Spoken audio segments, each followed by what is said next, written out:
Welcome back, everyone, to the transformation of the global system. I am Dr. Nicole Armington Granston, and this week we'll be looking at history and global politics. What we'll be doing today is explaining how major historical events shape modern global politics. We'll connect wars, colonialism, the Cold War, globalization, and terrorism to the development of today's international system. So, why does history matter to global politics? Current global events are deeply connected to historical developments. By understanding history, it helps explain present international relations.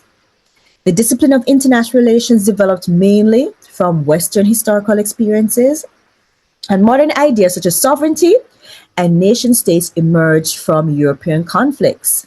So, global politics cannot be understood without historical context. So, let's start off by looking at the 30-Year War and the Treaty of Westphalia.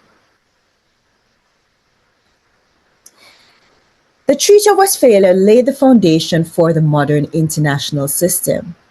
Some key outcomes were as follows: the emergence of state sovereignty, development of the nation state system, states gaining control over their territory and religion, and the decline of the Roman Catholic Church's political dominance in Europe. The key principle coming from this is that each state has territorial control, political independence, and freedom to conduct foreign policy. So we find this major key concept developing, which is known as the Westphalian sovereignty, which is equal to the fact that states are legally equal and independent, right? So we're seeing how the idea of sovereignty became very central to global politics, and it even still have an impact on global politics today, because states and country, though they're not the only actors in global politics, they are one of the major actors still in global politics.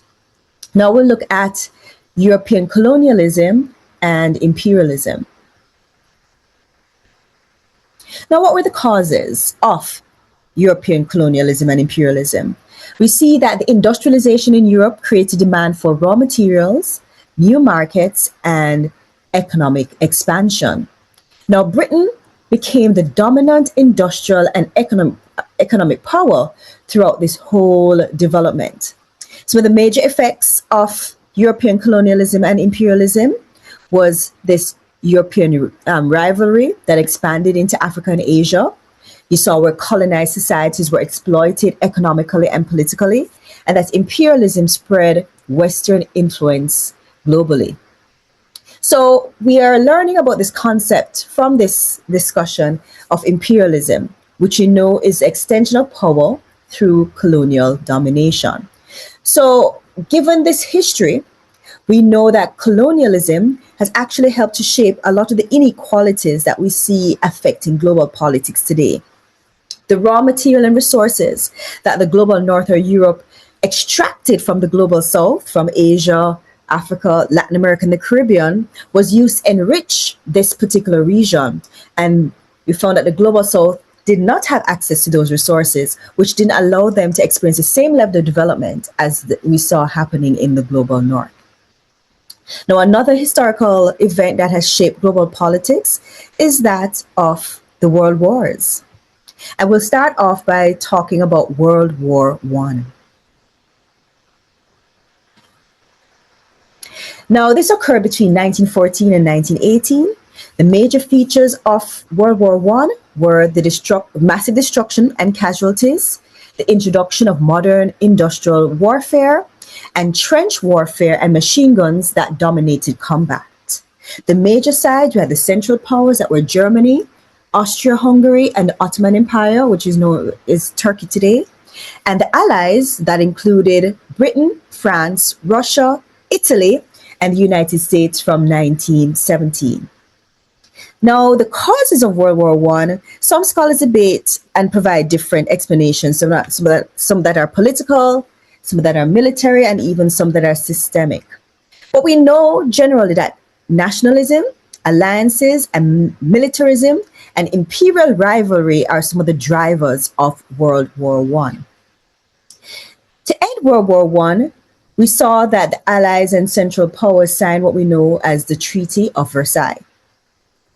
In the Treaty of Versailles, we saw where US President Woodrow Wilson proposed 14 points that covered peace without borders, self-determination, freedom of the seas, and it led to the creation of the League of Nations, which is the precursor to the United Nations that we know today. Now, the problem with this treaty was that Germany was blamed for the war, according to Article 231.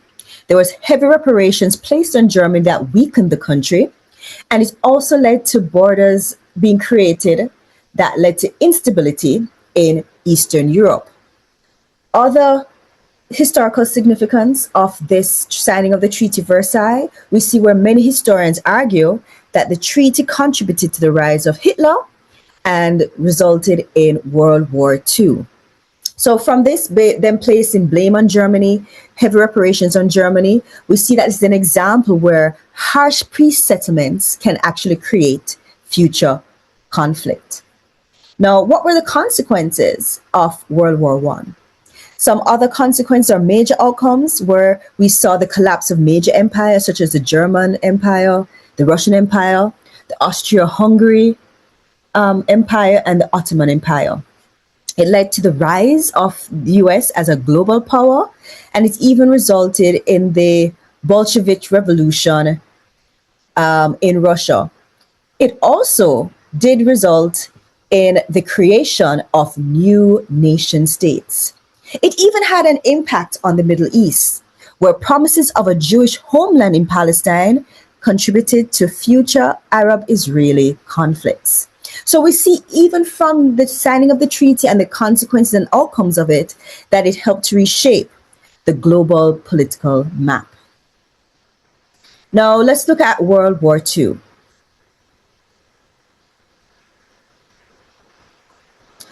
Some of the major features of World War II that happened between 1939 and 1945 was the Blitzkrieg conflict by Germany. We saw Holocaust and genocide, as well as the global scale of destruction. The US entered World War II when Japan attacked Pearl Harbor in 1941, and it even led to the atomic bomb debate, where the US decision to bomb Hiroshima and Nagasaki has remained very controversial, where the debate has been, did the atomic bombs end the war quickly, or did it represent unnecessary destruction? Now, the consequences of World War II were that we saw the end of European colonialism. You saw where European powers were weakened after the war. There was the spread of independent movements across Asia and Africa. And we also saw where it led to decolonization, where this was influenced by colonial powers' attitudes, nationalist movements, and even external support. We even see Vietnam being an example of this decolonization process, where France lost control of Vietnam.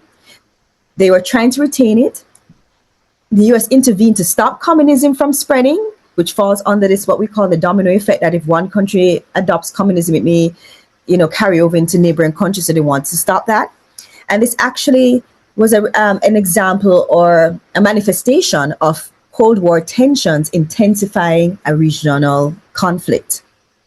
So it kind of shows how we see the Cold War rivalries actually influence decolonization. So now we're going to be looking at the Cold War period. So we're going to define, what do we mean by the Cold War? Now, the Cold War is a political, ideological, and military rivalry that occurred between the United States and the Soviet Union, or the USSR. Some of the key characteristics were no direct war between the superpowers. There were proxy wars in other regions. There was a nuclear arms race, and there was competition between capitalism and communism. Now, the origin of the Cold War were because of disagreements after World War II, the Soviet control over Eastern Europe, and the US's fear of communist expansion. Some major policies that came out of this was the Truman Doctrine, where the United States supported countries that they thought were being threatened by communism. There's also the Marshall Plan, where US provided economic aid to rebuild Western Europe. It also led to the creation of NATO, and that was basically a military alliance against Soviet expansion, which was again created in 1949. And there was also what we call the Warsaw Pact being signed in 1955, which was a Soviet alliance's response to NATO. Some other key Cold War events that occur: we had the Berlin blockade that happened between 1948 and 1949, which basically the US blocked access to Western Berlin, and the US and allies responded with airlift. Then we had the Korean War, where you had the communist North and the US-backed South fighting with one another. And this actually resulted in a stalemate. Then we also had the Cuban Missile Crisis in 1962, where this was the closest moment that the world came to a nuclear war, and it led to improved communication between the superpowers. So what followed this was what we know as détente and the Second Cold War. But what is détente? Détente was that period of reduced tensions between the US and the USSR. The goals were to limit nuclear conflict, improve diplomacy, and manage competition peacefully. The collapse of détente occurred when there was a Soviet invasion of Afghanistan. There was renewed competition between the USSR and the US, and Reagan's aggressive anti-Soviet policies also helped to contribute to the end of détente. Now, what happened that led to the end of the Cold War? We saw the rise of Gorbachev in the USSR and him providing reforms that actually helped to end the Cold War. These reforms were known as glasnost, which means political openness, and perestroika, which is economic restructuring. The effects of these reforms led to increased nationalism among states within the USSR. It weakened Soviet control over these states, and it eventually led to the collapse of the USSR.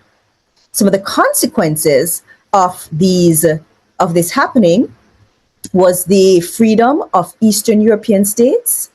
There was a new role of NATO and the United Nations, because again, NATO was formed against the USSR, so there was a new role for NATO thereafter.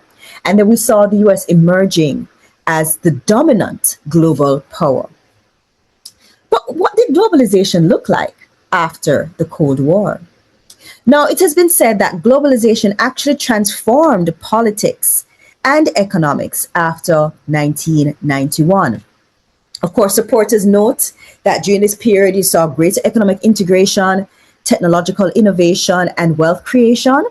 Then, of course, we have the critics that note that it actually helped to weaken state sovereignty, led to unequal benefits, and continued global inequality, which is, again, building on our first discussion that we looked at globalization and whether it's a myth or reality and the impact that it has had. We also look at US becoming this dominant world power, also known as what we call a hyperpower. So we note that after the Cold War, the US became the dominant global power. It faced new threats such as rogue states, nuclear proliferation, as well as terrorism.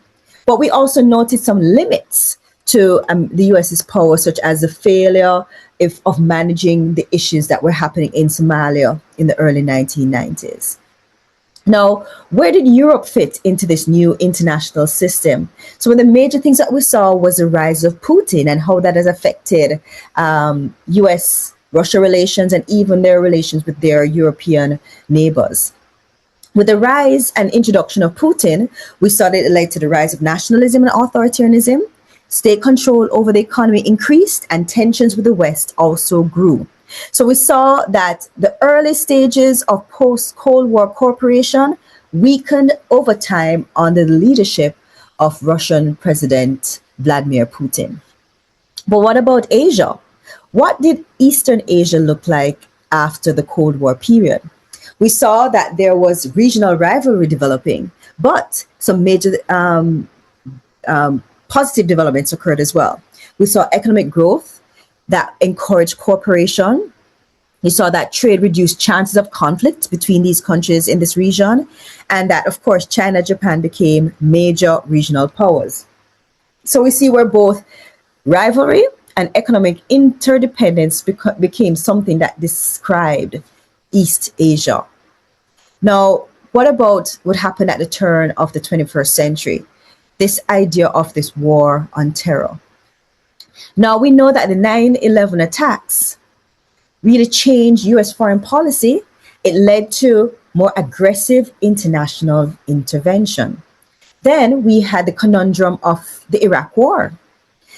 The reasons why they say that the United States entered it was because of security concerns, oil interest, and neoconservative ideology. The major consequences of this, though, led to increased instability within the region and worldwide. It led to a rise of extremist supports of things such as support for ISIS, and Al Qaeda came as a result, and it also reduced US credibility in the region and in some parts of the world. Then, when we went into Afghanistan and got involved in the Syrian civil conflict, we saw that in Afghanistan the war continued even after Osama bin Laden died, and it became extremely costly in the lives and resources for both those on the ground in Afghanistan, the US, and their allies.